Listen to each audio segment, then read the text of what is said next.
Allahu Akbar, Allahu Akbar. Allahu Akbar, Allahu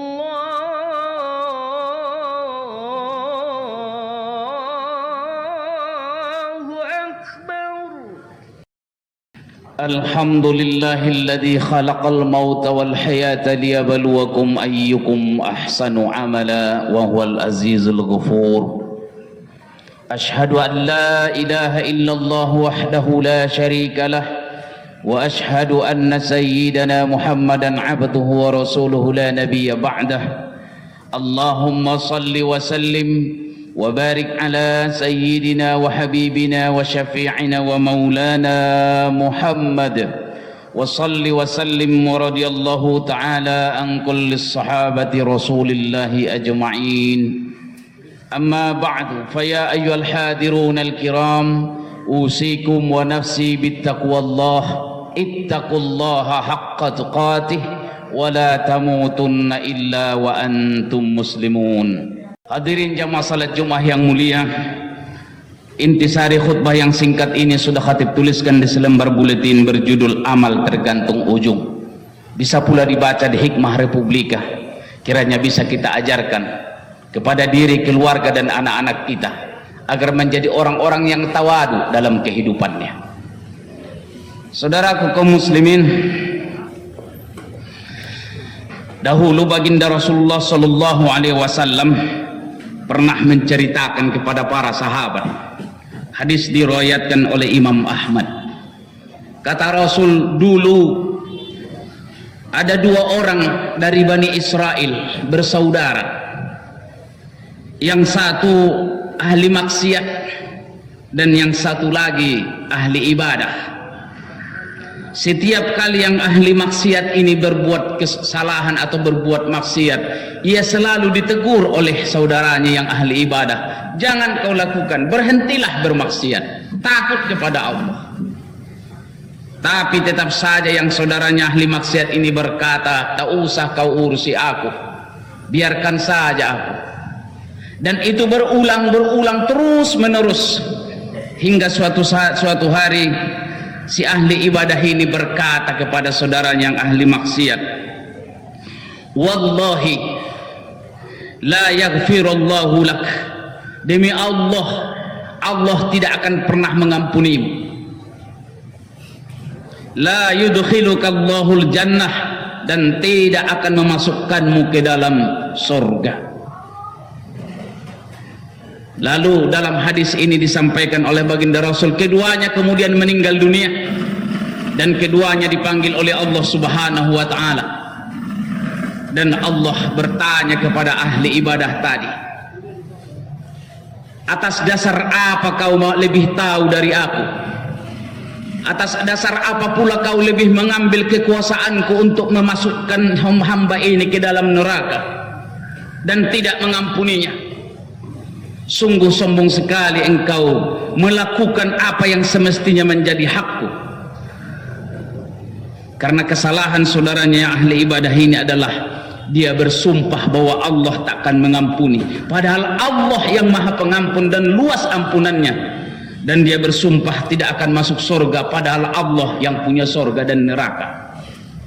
Lalu Allah berfirman kepada yang ahli ibadah, masuklah, pergilah, idhab udkhulun nar, pergilah dan masuk ke dalam neraka. Dan kepada yang ahli maksiat dia berkata, pergilah dan masuklah ke dalam surga. Hadirin saudaraku kaum muslimin, akhir-akhir ini kita sedang diterpa wabah selain dari COVID-19 yang sangat dahsyat, tapi ada fitnah juga di antara umat Islam, yaitu fitnah yang selalu ada di hadapan kita, ghibah dan saling mencela di antara umat Islam, yaitu khilafiyah. Kita sekarang sedang diambang perpecahan yang sangat dahsyat ketika ada sekelompok orang dari umat Islam merasa dirinya yang paling suci dan suka membid'ahkan kelompok yang lain yang tidak seirama dan tidak sesuai dengan dirinya. dan merasa dirinya paling suci, paling ahlu sunnah, sementara yang lain itu ahli bid'ah, padahal sama-sama kita semuanya adalah ahlu sunnah wal jamaah. Dulu pernah disampaikan bahwa khilafiyah itu adalah rahmat. Dia bisa menjadi rahmat kalau kita saling mengerti dan saling menghargai, menghormati antara perbedaan. Tapi khilafiyah itu pun bisa menjadi laknat dan musibah yang menghancurkan kalau diantara kita saling menyalahkan, saling menyuduhkan, saling mencaci maki. Dan itulah yang sekarang sedang ada di hadapan kita. Kenapa ada sekelompok orang yang merasa dirinya paling suci dan merasa dia yang memiliki surga? Karena sekarang lebih taat dia kepada Allah dan melihat yang berbeda, padahal belum tentu salah. Berbeda kita dengan orang lain cara beragama, belum tentu salah. Imam mazhab saja kita pun ada 4. Itu artinya apa? Ada jalan-jalan kita untuk beragama. Selagi masih ada jalannya, masih ada rujukannya, tidak pantas kita saling menyalahkan dan menyudutkan, bahkan menuduh orang yang berbeda dengan kita itu masuk surga atau masuk neraka, merasa dirinya paling suci dan dia masuk surga dan orang lain masuk neraka. Saudaraku kaum muslimin, ini pelajaran berharga buat kita. Jangan sampai kita termasuk orang yang merasa dirinya paling suci karena amal ibadah yang kita lakukan hari ini. Yang hari ini kita merasa soleh, taat kepada Allah. Jangankan kepada orang yang berbeda beragamanya dengan kita, apalagi berbeda agama dengan kita. Orang yang sedang maksiat pun kita tidak boleh tuduh dan hukumi dia sebagai ahli neraka, seperti yang dilakukan oleh ahli ibadah yang Bani Israel ini. Karena sesungguhnya Allah itu maha luas rahmatnya. Surga pun seluas langit dan bumi, dan bukan ada manusia yang berhak menentukan siapa yang masuk surga dan siapa yang masuk neraka. Itu hak otoritas penuh dari Allah Subhanahu wa taala. Karena itulah Allah ingatkan kita dalam Al-Qur'an. Surah An-Najm ayat 32. Allah yang tahu kita dulu waktu diciptakan dari tanah. Allah juga tahu kita dulu waktu masih jadi janin di perut ibu kita. Karenanya fala tuzakku anfusakum, jangan merasa dirimu paling suci. Jangan merasa dirimu paling suci dan paling islami, paling takwa di hadapan Allah, sementara orang lain itu semuanya salah, semuanya masuk neraka. Tidak. Huwa a'lamu bimanittaqa. Allah yang tahu siapa di antara kita yang paling takwa, bukan kita. Saudaraku kaum muslimin, hidup ini seperti permainan. Permainan itu ada waktu, ada pangkal dan ada ujung. Itulah permainan, dan dalam Al-Quran ini banyak sekali ayat yang menjelaskan bahwa hidup di dunia ini seperti permainan. Innamal hayatud dunya la'ibun wa lahun. Sungguh perhidup dunia ini permainan dan senda gurau yang ada aturan main dan ada waktunya. Yang hari ini merasa dirinya sudah soleh dan sudah taat, belum tentu ujungnya nanti baik, karena permainan masih berjalan. Hari belakangan ini kita menonton permainan sepak bola Liga Eropa. Lihat orang yang menang di pangkal, belum tentu dia jadi pemenang di ujung, karena permainan itu bukan dinilai di pangkalnya, bukan di tengahnya, tapi di ujungnya. Walaupun di pangkal skornya tinggi dan mereka sudah merasa menang karena tinggi nilainya, tinggi poinnya, tapi ingat, sesuatu bisa terjadi pada injury time atau additional time. Ada penambahan waktu sedikit, dan berapa banyak orang yang kalah justru pada injury time atau pada penambahan waktu yang hanya 3-5 menit. Artinya apa? Yang hari ini kita merasa soleh, taat, paling alim, paling sunnah kita, paling dekat merasa dengan Allah, paling sunnah kita sesuai sunnah Rasul, orang lain tidak. Hidup belum berakhir. Oleh karena itulah khutbah ini khatib ingin mengajakkan kepada kita bersama, manusia itu ada 4 macam, supaya kita bisa menempatkan diri dan jangan salah. Yang pertama itu orang yang buruk pangkalnya dan buruk pula ujungnya. Inilah orang yang paling merugi, yang sengsara hidupnya. Orang yang buruk pangkalnya dan buruk pula ujungnya.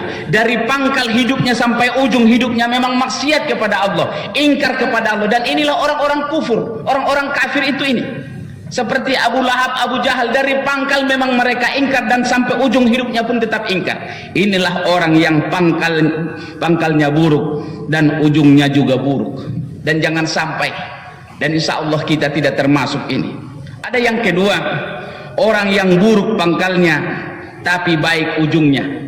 Ada orang memang pangkalnya buruk, maksiat, segala dosa dilakukannya, sehingga orang mengira bahwa dia akan masuk neraka, tidak mungkin lagi kembali ke jalan Allah. Tapi kan perjalanan hidup belum selesai, dan ternyata ada orang yang ujungnya baik, pangkalnya buruk, ujungnya baik.